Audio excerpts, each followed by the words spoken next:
Language never stands still. Every word you use today carries traces of older meanings, layers of history that most speakers have long forgotten. Over time, meanings shift, stretch, or even reverse, a process linguists call semantic change or semantic drift. It's what allows literally to mean figuratively, awful to mean bad instead of awe-inspiring, and girl to move from meaning young person of any gender to specifically female child. These shifts happen so gradually that speakers barely notice them, yet they constantly reshape how we think and communicate. Semantic drift begins with human behavior, exaggeration, metaphor, irony, the social imitation.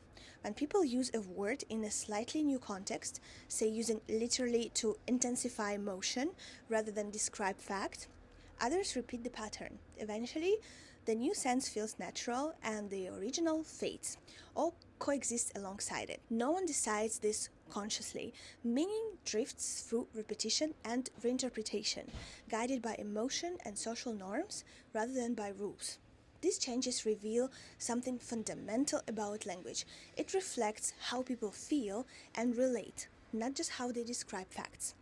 Words survive because they remain useful to the emotions and identities of the people who use them. When literally began to mean intensely true rather than exactly true, it wasn't a mistake. It was a sign that speakers wanted stronger emotional emphasis. Language followed the feeling. For language learners, semantic change is both fascinating and frustrating.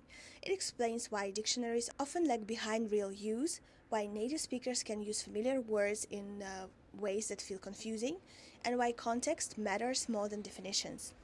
A learner who memorizes actually as in reality will be puzzled when hearing it used as a soft disagreement markers, like actually, I think you're right.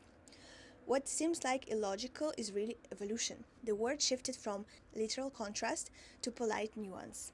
Understanding semantic drift means accepting that words don't belong to grammar, they belong to people. They evolve through emotion, humor, misunderstanding, and convenience.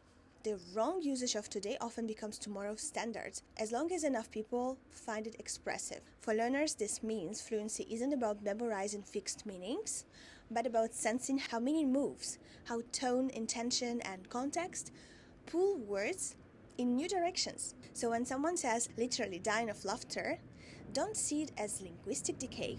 It's language doing what it has always done, bending toward human feeling. To master a language fully is to follow the movement, not to freeze it.